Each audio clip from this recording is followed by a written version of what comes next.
Hi friends, ഇന്ന് ശുഭശ്രീ എഴുതിയിരിക്കുന്നൊരു മെയിലേക്ക് കിടക്കാം. Madam, എൻ്റെ പേര് ശുഭശ്രീ. പേര് സാങ്കല്പികമാണ്. 43 വയസ്സുണ്ട്. 18 വയസ്സായ ഒരു മകൻ എനിക്കുണ്ട്. വേറെ കുട്ടികളൊന്നുമില്ല. ഹസ്ബൻഡ് വലിയൊരു ഉദ്യോഗസ്ഥനാണ്. കല്യാണം കഴിഞ്ഞ ശേഷം ഞാൻ ജോലിക്കൊന്നും പോയിട്ടില്ല. ഭർത്താവിൻ്റെ വയ്യാത്ത അനിയനും പിന്നെ ഭർത്താവിൻ്റെ അമ്മയുമായിരുന്നു അന്നുള്ളത്.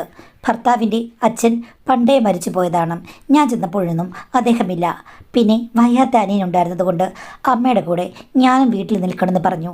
അദ്ദേഹം പല സ്ഥലങ്ങളിലായി ട്രാൻസ്ഫറായി നടക്കുകയായിരുന്നു. അതിലൊന്നും എനിക്ക് പ്രശ്നമില്ല. മാസത്തിൽ 2-3 തവണ മാത്രമായിരുന്നു ഞങ്ങളുടെ ദാമ്പത്യ ജീവിതം. അതിൽ എനിക്ക് പ്രശ്നമൊന്നും തോന്നിയില്ല. ആദ്യമേ അതങ്ങ് ശീലിച്ചു പോയതല്ലേ. ഭർത്താവിന് എന്നോട് സ്നേഹമുണ്ടെങ്കിലും ഇത്തിരി ഗൗരവ പ്രകൃതിയാണ്. റൊമാൻറ്റിക് ഒന്നുമല്ല. നല്ല റൊമാൻറ്റിക് ഒരു ഭർത്താവിനെ ഞാൻ ആഗ്രഹിച്ചിരുന്നു. അദ്ദേഹം പെണ്ണ് കാണാൻ വന്നു കഴിഞ്ഞപ്പോഴേക്കും കുളിര് കോരുന്ന പല സ്വപ്നങ്ങളും ഞാൻ ഓർത്താണ്. പക്ഷെ അതൊന്നും ജീവിതത്തിൽ നടന്നില്ല. തട്ടിയും മുട്ടിയും നന്നായിപ്പോയി എന്ന് പറയുന്നതാകും ഏറ്റവും ശരി. അദ്ദേഹത്തിൻ്റെ വയ്യാത്ത അനിയനെയും അമ്മയും നോക്കാനൊക്കെ ഒരാളുണ്ട്. പിന്നെ വീട്ടുജോലിക്കും ആളുണ്ട്. എനിക്കവിടെ പ്രത്യേകിച്ച് വലിയ പണികളൊന്നുമില്ലെങ്കിലും വീട്ടിൽ അമ്മയ്ക്കും അനിയനും ഞാനൊരു സാന്നിധ്യം അത്രമാത്രമാണ് എൻ്റെ ഭർത്താവ് ഉദ്ദേശിച്ചത്. ഭർത്താവിന് ഇരിക്കാൻ പറ്റില്ലല്ലോ. പിന്നെ ഭർത്താവിന് അമ്മയുടെ അനിയനോടൊക്കെ നല്ല സ്നേഹം ഉണ്ടായിരുന്നു. ഞാൻ കുറച്ചൊക്കെ ത്യാഗം ചെയ്താണ് എൻ്റെ ജീവിതം ഇത്രയും കാലം മുന്നോട്ട് വന്നത്. ഒരു മകൻ മാത്രമേ ഉള്ളെന്ന് പറഞ്ഞല്ലോ. കൊറോണയുടെ കാലഘട്ടങ്ങളിലായിരുന്നു എൻ്റെ അമ്മായിയമ്മയും പിന്നെ ഭർത്താവിൻ്റെ അനിയനും ഞങ്ങളെ വിട്ടുപോയത്. അത് കഴിഞ്ഞ ശേഷം ഞാനും മോനും മാത്രമായിരുന്നു. പിന്നീട് ആ വീടൊക്കെ അടച്ചിട്ടിട്ട് ഞങ്ങൾ ടൗണിൽ ഒരു വില്ലയിലേക്ക് താമസം മാറി. സിറ്റിക്ക് ഒത്ത നടുക്കൊന്നുമല്ല, ഇത്തിരി മാറിയാണ് ഞങ്ങളുടെ വീട്. അതുകൊണ്ട് തന്നെ അവിടെ കൃഷിസ്ഥലവും 3-4 സെൻറ്റ് ഉണ്ട്. അപ്പോൾ അവിടെ ഗ്രാമത്തിലെ പോലെ എല്ലാം കൃഷി ചെയ്യാൻ ഹസ്ബൻഡിന് ഉത്സാഹമായിരുന്നു. അതുമാത്രമല്ല, ഹസ്ബൻഡിന് ആ സമയത്ത് പോയി വരാവുന്ന ദൂരത്തിലാണ് ജോലി. ട്രെയിനിൽ 1 മണിക്കൂർ യാത്രയുണ്ട്, അത്രയേ ഉള്ളൂ. അപ്പോൾ രാത്രി ഇങ്ങി വരും. അങ്ങനെയാണ് ഭർത്താവും ഞാനുമായി ആദ്യമായി ലോങ് ടൈം ജീവിക്കാൻ തുടങ്ങിയത്. ആ സമയത്ത് മോനുണ്ടായിരുന്നു. പിന്നീട് പെട്ടെന്ന് തന്നെ അവന് ബാംഗ്ലൂരിൽ പോകേണ്ടി വന്നു, ഒരു കോഴ്സ് കിട്ടിയിട്ട്. അങ്ങനെ ഞാനും ഭർത്താവും മാത്രമായി. പിന്നീടാണ് എനിക്ക് മോഹങ്ങളും ദാഹങ്ങളുമൊക്കെ ഒന്ന് ഉണർന്നു തുടങ്ങിയത്. കാര്യം, ആരുമില്ലാതെ ഞങ്ങൾ രണ്ടുപേരും മാത്രമുള്ള വീട്ടിൽ കുറച്ചുകൂടി റൊമാൻസ് ആകാമെന്ന് എനിക്ക് തോന്നി. ആദ്യമൊക്കെ ഞാൻ മുൻകൈ എടുക്കുമ്പോൾ ഹസ്ബൻഡ് പറയും, നീ ആകെ മാറിപ്പോയി, നിനക്ക് എന്ത് പറ്റി? സാധാരണ ഈ പ്രായത്തിൽ പെണ്ണുങ്ങൾക്ക് താല്പര്യം കുറയുകയാണ്, നിനക്ക് താല്പര്യം കൂടുകയാണല്ലോ എന്ന്. ഞാൻ പറഞ്ഞു, താല്പര്യം കൂടിയാലും കുറഞ്ഞാലും നിങ്ങൾ എൻ്റെ ഭർത്താവാണ്. ചില സമയത്ത് പത്രം വായിച്ചുകൊണ്ടിരിക്കുമ്പോൾ ഞാൻ അടുത്ത് ചെന്നിരിക്കും. എന്നോട് ചോദിക്കും, എന്താ വന്നതെന്ന്. ഞാൻ പറയും, പത്രത്തിൻ്റെ തലക്കെട്ട് ഒന്ന് കാണാൻ വന്നതാണെന്ന്. അപ്പോൾ പുള്ളി പറയും, എന്നാൽ പത്രത്തിലേക്ക് നോക്ക്, പക്ഷേ നിൻ്റെ നോട്ടം വേറെ എവിടേക്കോ ആണല്ലോ എന്ന് പറയും. ഞാൻ പറയും, ഞാൻ എവിടെയെങ്കിലും നോക്കിവിട്ടെ, നിങ്ങൾക്ക് എന്താ, നിങ്ങൾ എൻ്റെ ഭർത്താവല്ലേ, എനിക്ക് എവിടെ വേണമെങ്കിലും നോക്കാമല്ലോ എന്ന് പറയും. പിന്നെ മാഡം ഇടയ്ക്ക് കഥയിൽ പറയില്ലേ, മോട്ടുമുയലിനെ കണ്ടുപിടിക്കൂ എന്ന് പറഞ്ഞ് വഴികൾ ഞാൻ തേടി ചെന്നു. ആദ്യമൊക്കെ കൈ തട്ടി മാറ്റുമായിരുന്നു. പിന്നീട് ബാറ്റും ബോളും സ്റ്റമ്പും ഒക്കെ ഞാനങ്ങ് കൈയടക്കി. എന്നെ എതിർക്കുമ്പോൾ ഞാൻ ചിലപ്പോൾ പറയും, ഞാൻ അവിടെ നിന്നിട്ട് പോകും കേട്ടോ, എനിക്ക് വിവാഹമോചനം വേണമെന്നൊക്കെ പറയും.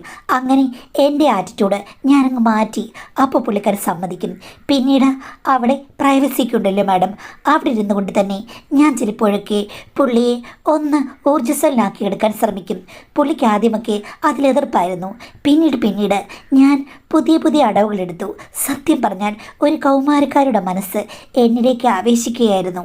പിന്നീടാണ് പുള്ളി എൻ്റെ ഇഷ്ടത്തിന് വന്നത്. ഇപ്പോഴാണ് ഞങ്ങളുടെ ശരിക്കുള്ള മധുവിധു തുടങ്ങിയത്. ഓഫീസിൽ നിന്ന് ഇറങ്ങുന്ന നേരത്ത് പുള്ളി വിളിക്കും. ഞാൻ പറയും, ഞാൻ തന്നെയുള്ളൂ, കാത്തിരിക്കുക, പെട്ടെന്ന് വരാൻ. പെട്ടെന്ന് വന്നിട്ട് ഞാൻ പറയും, പെട്ടെന്ന് വന്നിട്ട് എനിക്ക് വേണം എന്ന് പറയും. എന്ത്? നിങ്ങളുടെ ഹൃദയവും സ്നേഹവും എന്ന് പറയും. പക്ഷേ എനിക്കെന്താ വേണ്ടതെന്ന് എൻ്റെ ഹസ്ബൻഡിന് നന്നായിട്ടറിയാം.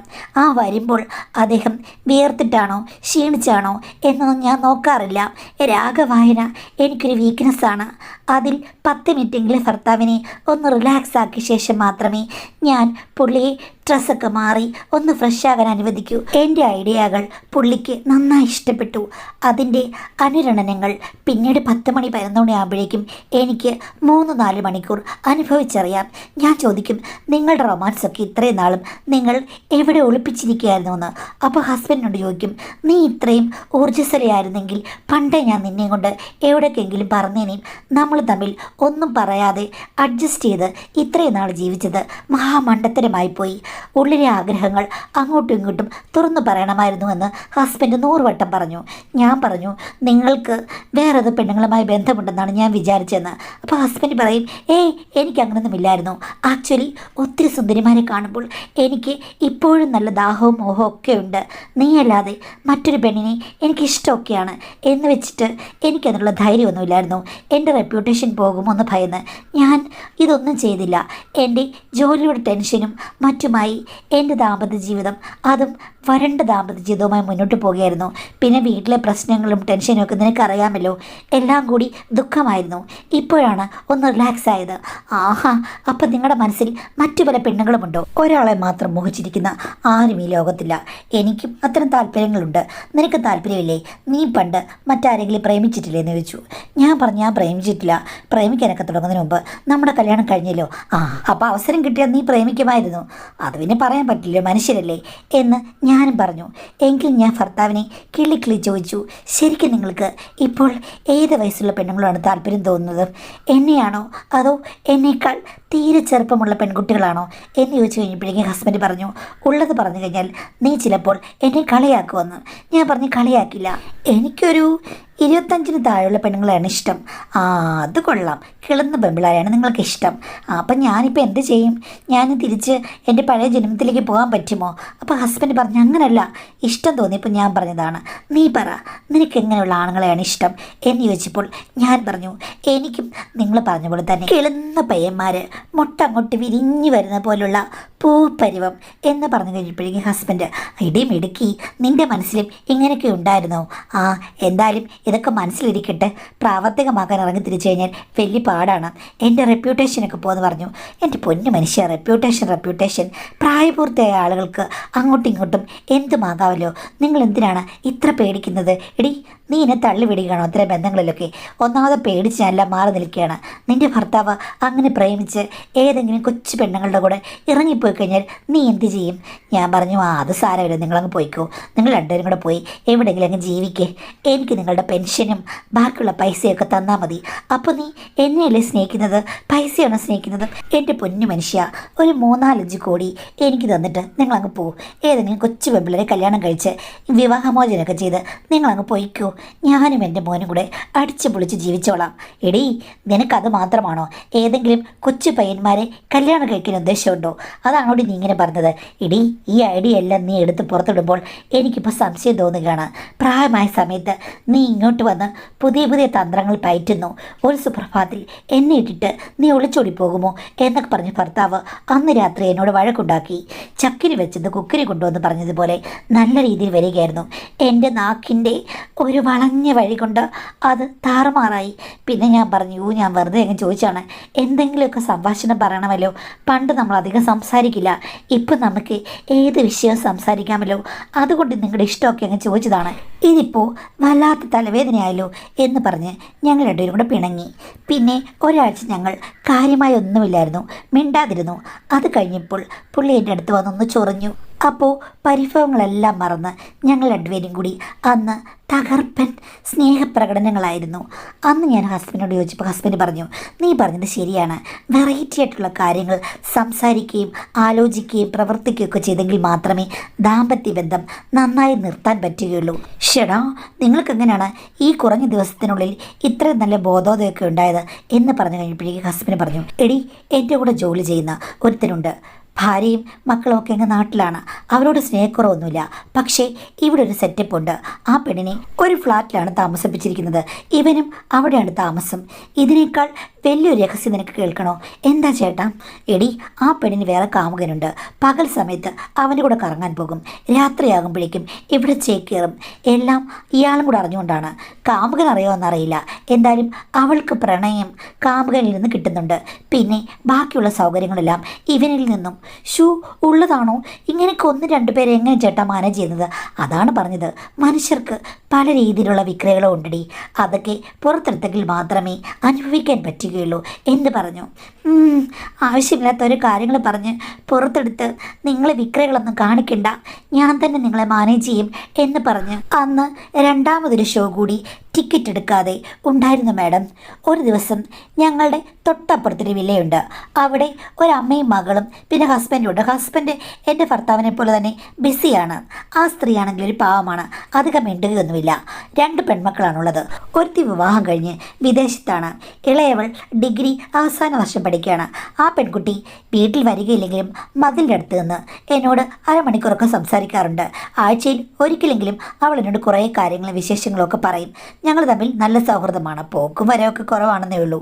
അങ്ങനെ ഇരിക്കുമ്പോഴാണ് മാഡം ഒരു ദിവസം അവൾ എന്നോട് ചോദിച്ചത്, ആൻറ്റി ഞാൻ ഒരു കാര്യം ചോദിക്കട്ടെ? എന്താ മോളെ? അല്ല ആൻറ്റിക്ക് അറിയില്ലേ ഇവിടെ പല വീടുകളിലും CCTV ഉണ്ടെന്ന്? ആ, ഇവിടെ ഉണ്ടല്ലോ, മുറ്റത്തേക്ക് വെച്ചിരിക്കുന്നത്. പിന്നെ നമ്മുടെ സ്ട്രീറ്റിലൊക്കെ ഇല്ലേ? ആ, നിങ്ങളുടെ വീട്ടിലില്ലേടി? ഉണ്ട്, അത് മുറ്റത്തേക്കല്ലേ വെച്ചേക്കുന്നത്. അപ്പോൾ അവൾ പറഞ്ഞു, ആണ്. നീ എന്താടി CCTVയെ പറ്റി ഇങ്ങനെ പറയുന്നത് എന്ന് ചോദിച്ചു കഴിഞ്ഞപ്പോഴേക്കും അവൾ പറഞ്ഞു, ആൻറ്റി ഞാൻ ഒരു കാര്യം പറയാം. സിറ്റ് ഔട്ടിലിരുന്ന് ആൻറ്റി പലപ്പോഴും അതിൽ വിടുന്നുണ്ട്. ഇനി ആരെങ്കിലും വന്നതേ ആ വീടൊക്കെ കണ്ടില്ലേ, അവിടുത്തെ ക്യാമറ സിറ്റ് ഔട്ട് കവർ ചെയ്യുന്നുണ്ടെന്ന് അറിയില്ല. അവർ തിരിച്ചു വല്ലതും വെക്കുകയാണെങ്കിലുണ്ടല്ലോ നല്ല HD മികവോടെ വീണ കച്ചേരി എല്ലാവരും കാണും എന്ന് പറഞ്ഞു. അത് കേട്ട് കഴിഞ്ഞപ്പോഴേക്കും ഞാൻ ഞെട്ടിപ്പോയി. ദൈവമേ, ആ കൂടി 5-6 വട്ടം ആഴ്ചയിൽ ഒരിക്കലും കാണും ഞാൻ കുസൃതി കാണിക്കാറുണ്ട്. ഹസ്ബൻഡ് പലപ്പോഴും പറയും, എടി ഇത് തുറന്നു കിടക്കുന്ന സ്പേസാണ്, പുറത്താണ്, നിനക്കും എന്തെങ്കിലും ഒരു ബോധമുണ്ടോയെന്ന്. ഞാൻ പറയും, ഇവിടെ ആരുമില്ല. ആരെങ്കിലും നമ്മൾ കണ്ടിട്ടുണ്ടോ? ആരും വീട്ടിൽ നിന്ന് വെളിയിൽ പോലും ഇറങ്ങില്ല, എല്ലാവരും ബിസിയാണ്, കാണുക ഒന്നുമില്ല, മതിലൊക്കെ ഇല്ലേ എന്നൊക്കെ പറഞ്ഞാണ് ഞാൻ ചിലപ്പോൾ കുസൃതി കാണിക്കുന്നത്. ഇവളുടെ പറച്ചിൽ കേട്ട് ഞാൻ ഞെട്ടിപ്പോയി. മോളെ, എടി അങ്ങനെയുള്ള വീഡിയോ വല്ലതും ഏതെങ്കിലും പിള്ളേരെടുത്തോ? ആരുടെയും കയ്യിലുണ്ടോ? നീ കണ്ടോന്ന്? അപ്പോൾ അവൾ പൊട്ടിച്ചിരിച്ചു. അങ്ങനെയുള്ള വീഡിയോ ഒന്നും ആരും എടുത്തില്ല. അങ്ങനെയുള്ള വീഡിയോ പുറത്തിറങ്ങാതിരിക്കാൻ ആൻറ്റി ശ്രദ്ധിക്കുക. പുറത്തുള്ള കലാപരിപാടികൾ അവസാനിപ്പിക്കുക, അകത്തേക്ക് മാത്രമായി ചുരുക്കുക. അയ്യോ, നീ ഇതെങ്ങനെ കണ്ടു മോളെ എന്ന് ചോദിച്ചു കഴിഞ്ഞപ്പോഴേക്കും അവൾ എന്നോട് പറഞ്ഞു, ആൻറ്റി ഞാനാണെങ്കിൽ ഈ ചെടിക്ക് വെള്ളം ഒഴിക്കാൻ വന്നപ്പോഴാണ് ഒരു ദിവസം രാവിലെ ഇത് കാണുന്നത്. ഞാൻ കണ്ട് ഞെട്ടിപ്പോയി. ആൻറ്റിയാണെങ്കിൽ അമേരിക്കയിലോ മറ്റോ പോയി ജീവിച്ചിട്ട് തിരിച്ചു വന്ന ആളാണെന്ന് എനിക്കന്നേരം തോന്നി. ചോദിക്കാൻ തോന്നിയില്ലെങ്കിലും എൻ്റെ അമ്മയോട് ചോദിച്ചപ്പോൾ അമ്മ അറിഞ്ഞാലല്ല അവർ നാട്ടുപുറത്തുകാർ തന്നെയാണെന്നും.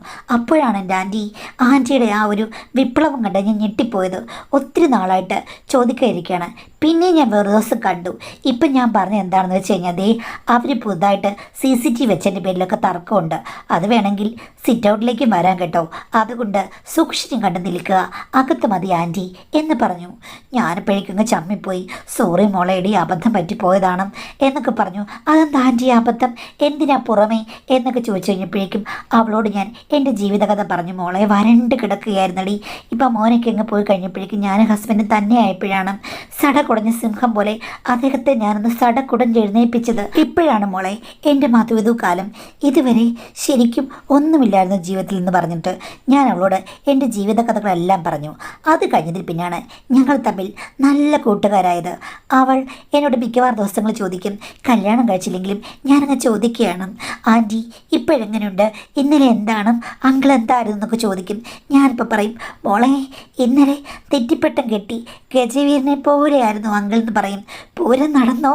ഞാൻ പറയും, പൂരം മാത്രമല്ല മോളെ, അവസാനമായപ്പോഴേക്കും മദ്ദളമേളം ഉണ്ടായിരുന്നു എന്ന് പറയുമ്പോഴേക്കും അവൾ പൊട്ടിച്ചിരിക്കും. അങ്ങനെ പറഞ്ഞ് ഞാനും ആ പെൺകുട്ടിയും തമ്മിൽ നല്ല ബന്ധമായി. ആവശ്യമുള്ളതും ആവശ്യമില്ലാത്ത കാര്യങ്ങളും എല്ലാം പറയാൻ തുടങ്ങി. അവൾ എൻ്റെ അടുക്കള വരെ എത്താനും തുടങ്ങി. പിന്നീട് ഹസ്ബൻഡിനോട് ഞാൻ അവളിത് കണ്ട കാര്യങ്ങളും ഒക്കെ പറഞ്ഞു. അങ്ങനെ ആയി കഴിഞ്ഞപ്പോഴേക്കും ഹസ്ബൻഡ് അവളോട് താല്പര്യപൂർവ്വം സംസാരിക്കാൻ തുടങ്ങി. ഒരു ദിവസം ഹസ്ബൻഡ് പറഞ്ഞു, എനിക്ക് തോന്നുന്നത് അവൾ നല്ല ഇളക്കക്കാരിയാണെന്നാണ്. ഇത്തരം കാര്യങ്ങളൊക്കെ അവൾ പെട്ടെന്ന് കണ്ടുപിടിക്കുവേണ്ടി. അല്ലെങ്കിൽ എങ്ങനെയാണ് മറ്റാരും കാണാത്തത് അവൾ പത്രം കൊണ്ട് മറച്ചിട്ടും കണ്ടുപിടിച്ചത്? ഞാൻ പറഞ്ഞ തൊട്ടടുത്തല്ലേ മതിൽ, അപ്പോൾ അവൾ യാദൃശ്ചികമായി കണ്ടതായിരിക്കുമെന്നും. എന്നാലും അവൾ ഇത്രയൊക്കെ വിസ്തരിച്ച് പറയണമെന്നുണ്ടെങ്കിൽ അവൾ ഒരു പ്രത്യേക ജനസിൽപ്പെട്ടതാണെന്നും അവളെക്കുറിച്ച് വർണ്ണിക്കുന്നത് കേട്ട് കഴിഞ്ഞപ്പോഴേക്കും ഞാൻ ചോദിച്ചു, ഇതാണോ നിങ്ങൾ ഉദ്ദേശിച്ച കൊച്ചു പെണ്ണ്? എന്താടി അവൾ സുന്ദരിയല്ലെന്ന് ചോദിച്ചു. സുന്ദരിയാണ്. അപ്പം നിങ്ങൾക്ക് അവളോട് താല്പര്യം തോന്നി തുടങ്ങിയെന്ന്? അല്ല, അവളുടെ കാര്യങ്ങൾ വിസ്തരിച്ച് പറയുമ്പോൾ ഞാനൊരാണല്ലേ, എനിക്ക് തോന്നില്ലേ എന്ന് പറഞ്ഞു. അപ്പം ഞാൻ ചോദിച്ചു, അവളാണെങ്കിൽ നമ്മളുടെ ഇടയിൽ സ്യൂട്ടാകുമെന്ന് തോന്നുന്നു. അപ്പോൾ ഹസ്ബൻഡ് പറഞ്ഞു, വേണ്ട, റിസ്ക്കാണ്, തൊട്ടടുത്ത വീട്ടിലെ പെണ്ണാണ്, പറയാൻ പറ്റില്ല, അവൾക്ക് പ്രായപൂർത്തിയൊക്കെ ഇതാണ്, അവളുടെ സമ്മതപ്രകാരമാണെങ്കിൽ വലിയ കുഴപ്പമില്ല ചേട്ടാ എന്ന് പറഞ്ഞു. അപ്പോൾ ഹസ്ബൻഡ് ഒന്നും മിണ്ടിയില്ല. ഹസ്ബൻഡിന് അവളോടൊരു താല്പര്യമുണ്ടെന്ന് എനിക്ക് തോന്നി. ആണല്ലേ വർഗം. പക്ഷേ ആ പെൺകുട്ടിയോട് നമുക്ക് ചോദിക്കാൻ പറ്റില്ലല്ലോ. എങ്കിലും എരിവും പുളിവും കലർന്ന കഥകൾ ഞാൻ പറഞ്ഞുകൊണ്ടിരുന്നു. ഹസ്ബൻഡിനെ ഞാൻ ഇടയ്ക്കിടയ്ക്ക് അവളെ നോക്കുന്നതിൻ്റെ പേരിൽ കളിയാക്കുകയും ചെയ്തു. ഒരു ദിവസം ഞെട്ടിക്കുന്നത് പോലെ ആ പെൺകുട്ടി എന്നോട് ചോദിച്ചു, ആൻറ്റി, ഈ കഥകളൊക്കെ പറയുന്നത് കേൾക്കുമ്പോഴേക്കും എനിക്ക് ഭയങ്കരമായൊരു താല്പര്യം തോന്നുന്നു. എന്ത് താല്പര്യമാണെന്ന്. അപ്പോൾ അവൾ എന്നോട് പറഞ്ഞു, ഞാൻ കണ്ടിട്ടുണ്ട്, അന്ന് പത്രം വഴുതി മാറിപ്പോയി കഴിഞ്ഞപ്പോൾ മഹത്തായ ചില വചനപ്രദേശങ്ങൾ ഞാൻ കണ്ടു. അതിൻ്റെ മഹത്വം കണ്ട് ഞാൻ ഞെട്ടിപ്പോയി. ആൻറ്റി ഒരു ഭാഗ്യവതിയാണ്. എനിക്ക് പണ്ടൊരു കാമുകനുണ്ടായിരുന്നു. കാണാൻ സുന്ദരനാണെങ്കിലും അവന് മഹത്വം വളരെ കുറവായിരുന്നു ആൻറ്റി എന്ന് പറഞ്ഞ് അവൾ പറഞ്ഞു കഴിഞ്ഞപ്പോഴേക്കും ഞാൻ ചോദിച്ചു, കൊച്ചേ, നീ എന്താ ഉദ്ദേശിക്കുന്നത്? നീ എന്താ പറഞ്ഞു വരുന്നത് എന്ന് ചോദിച്ചപ്പോഴേക്കും അവൾ എൻ്റെ മുന്തിരി മുട്ടകളിൽ നുള്ളിക്കൊണ്ട് പറഞ്ഞു, ആൻറ്റി സമ്മതിക്കുകയാണെങ്കിൽ അങ്കിളുമൊത്ത് ഞാനൊരു ഡ്യൂറ്റ് പാടിക്കോട്ടെ എന്ന് പറഞ്ഞു. ഞാനപ്പോൾ ആദ്യം മനസ്സിൽ അതൊരു ഗുഡ് ഐഡിയ ആണെന്ന് തോന്നിയെങ്കിലും ഞാൻ വിചാരിച്ച കാര്യമാണെന്ന് വിചാരിച്ചിട്ടും ഞാൻ അവളോട് പറഞ്ഞു, മോളെ, അതൊക്കെ റിസ്ക്കാണ്, നീ ഒരു കുട്ടിയാണ്, പുള്ളിക്ക് ഇത്രയും പ്രായമുണ്ട് എന്നൊക്കെ പറഞ്ഞു. അവൾ പറഞ്ഞു, പ്രായത്തിലൊന്നുമല്ല കാര്യം, മഹത്വത്തിൻ്റെ വലിപ്പത്തിലാണ് കാര്യം എന്ന് അവൾ എന്നോട് പറഞ്ഞു. ദൈവമേ, ഇവളുടെ ആവേശം എനിക്ക് 21ാമത്തെ വയസ്സിലുണ്ടായിരുന്നെങ്കിൽ ഞാൻ പണ്ടേ രക്ഷപ്പെട്ടേനെയും. ആ ആവേശം എനിക്ക് ഇപ്പോഴാണല്ലോ വന്നതെന്ന് ഞാൻ ഓർത്തു. എങ്കിലും ഞാൻ ഒത്തിരി കാര്യങ്ങൾ പറഞ്ഞു. ആരും അറിയരുത്, പരമരഹസ്യമായിരിക്കണം, നമ്മൾ 3 പേരും കൂടി ഉള്ളൊരു കരാറായിരിക്കണം, ഒരിക്കലും പുറത്തിറങ്ങി പ്രശ്നം ഉണ്ടാക്കരുത്, നാട്ടിലും വീട്ടിലും പ്രശ്നം ഉണ്ടാക്കരുത് എന്നൊക്കെ 100 കൂട്ടം കാര്യങ്ങൾ ഞാൻ പറഞ്ഞു. ഓൾറെഡി അവൾക്ക് നല്ല അനുഭവമുള്ള പെൺകുട്ടിയാണ്. പിന്നെ അവൾ ഉദ്ദേശിച്ച മഹത്വം അവൾക്ക് ലഭിച്ചില്ല എന്ന് മാത്രമേ ഉള്ളൂ. അത് തേടി വന്ന പെണ്ണിനെ എങ്ങനെയാണ് എൻ്റെ മനസ്സിലുള്ള ഐഡിയയിലും ഉണ്ടായിരുന്നവളെ വെറുതെ വിടുക? അതുകൊണ്ട് ഞാൻ എല്ലാം പറഞ്ഞ് സമ്മതിപ്പിച്ചിട്ടാണ് ഹസ്ബൻഡിനോട് പറഞ്ഞത്. ഹസ്ബൻഡിന് നല്ല ആഹ്ലാദമുണ്ടായിരുന്നു. പക്ഷേ പിറ്റേ ദിവസം ഞാൻ അവളോട്, ഓക്കെ മോളെ, ശരി, നമുക്ക് അടുത്ത ദിവസം മീറ്റപ്പ് ചെയ്യാം എന്ന് പറഞ്ഞു കഴിഞ്ഞപ്പോഴേക്കും അവൾ പറഞ്ഞ കാര്യമാണ് എന്നെ അത്ഭുതപ്പെടുത്തിയത്. ഞാൻ സിംഹാസനത്തിൽ അമരുമ്പോൾ ആൻറ്റി എൻ്റെ കൂടെ ഉണ്ടായിരിക്കണം. ആൻറ്റിയാണ് ഞങ്ങളുടെ റാണി. ഞാൻ വെറും രാജകുമാരി മാത്രമാണ്. ആൻറ്റി ഇല്ലാതെ ഞാൻ ആ മുറിയിലേക്ക് പ്രവേശിക്കുക കൂടി ഇല്ലെന്ന് പറഞ്ഞു. അത് കേട്ട് കഴിഞ്ഞപ്പോൾ ഞാൻ അത്ഭുതപ്പെട്ടു പോയി. സാധാരണ ആളുകളാണെങ്കിൽ സ്വന്തം പ്രൈവസി അല്ലേ മാനിക്കുക, ഇതങ്ങനെയല്ല, ഞാൻ കൂടെ വേണം, എന്നെയും കൺസിഡർ ചെയ്തുകൊണ്ടാണ് അവൾ പറയുന്നത് കേട്ട് കഴിഞ്ഞപ്പോഴേക്കും ഹസ്ബൻഡ് പറഞ്ഞതും എൻ്റെ ഐഡിയയും അവളുടെ മുഖമൊന്നും തെറ്റല്ലല്ലോ എന്നെനിക്ക് തോന്നി മാഡം. അങ്ങനെയാണ് പിറ്റേ ദിവസം ഉച്ചയ്ക്ക് ഞങ്ങളതൊന്ന് അറേഞ്ച് ചെയ്തത്. ഹസ്ബൻഡ് നേരത്തെ വന്നു. അവൾ എൻ്റെ കൂടെയാണ് വന്നത്. അവളുടെ അമ്മ അന്ന് അവിടെ ഇല്ല, അവൾ മാത്രമേ ഉണ്ടായിരുന്നുള്ളൂ. ഇങ്ങോട്ട് വന്നു കഴിഞ്ഞാൽ ഇവിടെ ആര് ശ്രദ്ധിക്കാനാണ്? അവൾക്ക് ഒന്നും പറഞ്ഞു കൊടുക്കേണ്ട ആവശ്യമില്ല. ആൻറ്റി, വിത്ത് യുവർ പെർമിഷൻ ഞാൻ സ്റ്റാർട്ടിങ് എന്ന് പറഞ്ഞ് അവളുടെ മുടിയാട്ടം കണ്ട് ഞാൻ അത്ഭുതപ്പെട്ടു പോയി. ഇതിൻ്റെ പാതി പോലും കഴിവ് എനിക്കില്ല. എന്നിട്ട് അവളെന്നോട് പറഞ്ഞു, ആൻറ്റിയുടെ അത്ര ഞാൻ വരുമോയെന്ന്. ഞാൻ പറഞ്ഞു, എൻ്റെ പൊന്നുമോളെ, നീയാണ് എൻ്റെ ഗുരുവെന്ന്. പിന്നീട് അവൾ എന്നോട് പറഞ്ഞു, ഇങ്ങനെയൊക്കെയാണ് ആൻറ്റി ഇതിൻ്റെ ട്രിക്കുകൾ.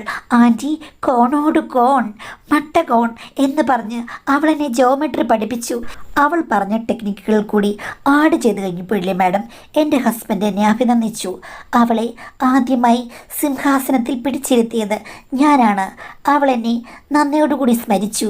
ഞാൻ അവൾക്ക് ഫുൾ സപ്പോർട്ടും കൊടുത്ത് ചേർന്നിരുന്നു.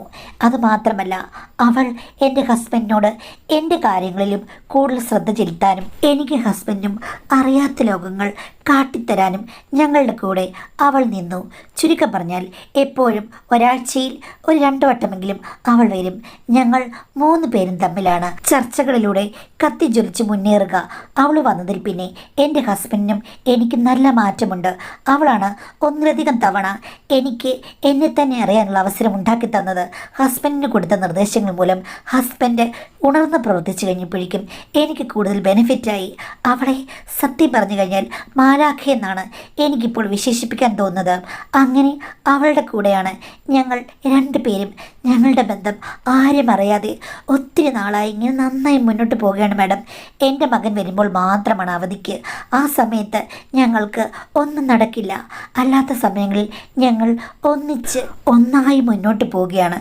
ഇപ്പോൾ അവൾ പറയുന്നത് എനിക്ക് അങ്കിളും ആൻറ്റിയും എന്നും കൂടെ വേണം. വിവാഹ ജീവിതത്തെ പറ്റിയിട്ടൊന്നും ഞാൻ ആലോചിക്കുന്നില്ല. എനിക്കത് വേണ്ട, ഇഷ്ടമല്ല. എനിക്ക് നിങ്ങൾ രണ്ടുപേരുടെയും കൂടെ നിങ്ങളുടെ നടുക്ക് എന്നും ജീവിച്ചു പോന്നാൽ മതി. എൻ്റെ വീട്ടുകാർ പറഞ്ഞാലും ഞാൻ കല്യാണം കഴിക്കാൻ പോകുന്നില്ല എന്നൊക്കെ ആവേശത്തിൽ പറയുകയാണ്. 2 ആഴ്ചയ്ക്ക് മുമ്പ് എൻ്റെ മകൻ വന്ന് ഒരു 10 ദിവസം നിന്നിരുന്നു. ആ സമയത്ത് അവൾക്ക് വല്ലാത്ത വെപ്രാളമായിരുന്നു. അവനെ എത്രയും പെട്ടെന്ന് പറഞ്ഞു വിട്, നമുക്ക് ഇവിടെ ജീവിക്കണ്ടേ എന്നൊക്കെ പറയുകയാണ്. ഇവളുടെ മട്ടുഭാവം കണ്ടിട്ട് വല്ലാത്തൊരു രീതിയിലാണ് ഇപ്പോൾ പെരുമാറുന്നത്. കാര്യങ്ങളൊക്കെ സ്മൂത്താണെങ്കിലും ഇവൾ കുഴപ്പക്കാരിയാകുമെന്ന് എനിക്ക് ഭയമുണ്ട്. ഭർത്താവിനോട് പറഞ്ഞു കഴിഞ്ഞപ്പോഴേക്കും നമ്മളോടുള്ള സ്നേഹം കൊണ്ടാണ്, അവൾ എന്നും നമ്മുടെ കൂടെ കാണട്ടെ എന്നൊക്കെ പറയുന്നു. അദ്ദേഹത്തിന് നിസ്സാരമായ ഭാവമാണ് ഇതിലുള്ളത്. പക്ഷേ എനിക്ക് ഇവളുടെ പോസസീവ്നെസ്സും അതേപോലെ എടുത്തുചാട്ടമൊക്കെ കാണുമ്പോഴേക്കും എന്തെങ്കിലും പ്രശ്നമുണ്ടാകുന്ന ക്യാരക്ടറാണോ എന്ന് തോന്നുന്നു മാഡം. ഈ കഥ കേട്ടിട്ട് മാഡത്തിന് എന്താ തോന്നുന്നത്? കേട്ട് കഴിഞ്ഞിട്ട് അവളുടെ സ്വഭാവം കോംപ്ലിക്കേറ്റഡ് ആണെന്നാണ് എനിക്ക് തോന്നിയത്. കാര്യം അവൾക്ക് വളരെ ചെറുപ്രായത്തിൽ തന്നെ ഇത്തരം ബന്ധങ്ങളും അനുഭവങ്ങളും ഒക്കെ ഉണ്ടായതാണ്. അപ്പം ഇങ്ങനൊരു ദൃശ്യം കണ്ടു കഴിഞ്ഞപ്പോഴേക്കും നിങ്ങളുടെ ഇടയിലേക്ക് നുഴഞ്ഞു കയറി. ആദ്യം നിങ്ങളുടെ എല്ലാ ചോദ്യങ്ങൾക്കും ഉത്തരം തരികയും എല്ലാം അംഗീകരിച്ചാണ് വന്നത്. പക്ഷേ അത് കഴിഞ്ഞിട്ട് ഇവിടെ വന്നു കഴിഞ്ഞപ്പോഴേക്കും അവളിപ്പോൾ യഥാർത്ഥ തനി സ്വഭാവം പുറത്തെടുക്കാൻ തുടങ്ങി. അപ്പോൾ അത് നിങ്ങൾക്ക് 2 പേർക്കും ഇപ്പോൾ ഓക്കെയാണ്, അതിനകത്ത് പ്രശ്നമൊന്നുമില്ല, എല്ലാവർക്കും രസകരമായിട്ട് തോന്നും. പക്ഷേ ഒരു സുപ്രഭാതത്തിൽ അവൾ ഇതുപോലെ എന്തെങ്കിലും കാര്യങ്ങൾ സ്ട്രിക്റ്റായിട്ട് പറയാനോ കിടന്ന് അലറാനോ ഒക്കെ തുടങ്ങിക്കഴിഞ്ഞ് കഴിഞ്ഞാൽ നിങ്ങളൊക്കെ തമ്മിൽ അങ്ങോട്ടും ഇങ്ങോട്ടും രസക്കേടുണ്ടാകും. അത് വഴക്കിൽ കലാശിക്കും. അവൾ കാര്യങ്ങളൊക്കെ വേണമെങ്കിൽ ആൾക്കാരോട് വിളിച്ച് പറയും. വെല്ലും ബ്രേക്കൊന്നുമില്ലാതെ ഈ കഥകളെല്ലാം പുറത്തറിയും. അവസാനം അത് നാണക്കേടാകും. അതിനു മുമ്പേ തന്നെ അവളെ നിങ്ങൾ വിളിച്ചിരുത്തി പെരുമാറ്റത്തിൽ ഈ വൈകല്യങ്ങൾ ചൂണ്ടിക്കാണിക്കുക. എങ്ങനെ പോയി കഴിഞ്ഞാൽ ഇത് പ്രശ്നമാകും. എന്തെങ്കിലും ഒരു ചെറിയ കാര്യം മതി, വഴക്കോ വക്കാണോ ഉണ്ടായി പുറത്ത് തെറിഞ്ഞു കഴിഞ്ഞാൽ നിലനിൽപ്പില്ലാതാകും. അവളുടെ ഭാവിയും പോകും, നിങ്ങളുടെ പേരും പോകും, എല്ലാവരുടെയും മുന്നിൽ എല്ലാവരും നാറുകയും ചെയ്യും. അപ്പോൾ അവളോട് നിങ്ങൾ സീരിയസ് ആയിട്ട് ഈ കാര്യങ്ങൾ 2 പേരും കൂടി അവളോട് സംസാരിക്കേണ്ടതുണ്ട്. അത് കഴിഞ്ഞിട്ട് അതിൽ നിങ്ങൾക്ക് സാറ്റിസ്ഫൈഡ് ആണെങ്കിൽ മാത്രമേ ഈ ബന്ധം മുന്നോട്ട് തുടർന്നാൽ മതി. ആക്ച്വലി ഈ ബന്ധം അല്ലെങ്കിൽ ഈ നടക്കുന്നത് നമുക്ക് അംഗീകരിക്കാനോ അല്ലെങ്കിൽ അതിനെ അനുകൂലിക്കാനോ പറ്റില്ല. എങ്കിലും നിങ്ങൾ പ്രായപൂർത്തിയായവരായതുകൊണ്ട് നമുക്ക് കൂടുതലൊന്നും അതിനെക്കുറിച്ചിട്ട് കമൻറ്റ് ചെയ്യാനും പറ്റില്ല. പക്ഷേ നിങ്ങൾക്ക് തന്നെ നിങ്ങളുടെ ബന്ധം പാരയാകുകയാണെങ്കിൽ അത് എവിടെ നിർത്തണം, എങ്ങനെ മാനേജ് ചെയ്യണമെന്ന് അറിയാൻ മാത്രം വിദ്യാഭ്യാസം വരെ ഉള്ളവരായതുകൊണ്ട് അതിനെക്കുറിച്ച് ശ്രദ്ധിച്ച് ചർച്ച ചെയ്ത് എന്താണെന്ന് വെച്ചാൽ തീരുമാനം എടുക്കാതെ ചെയ്യണം.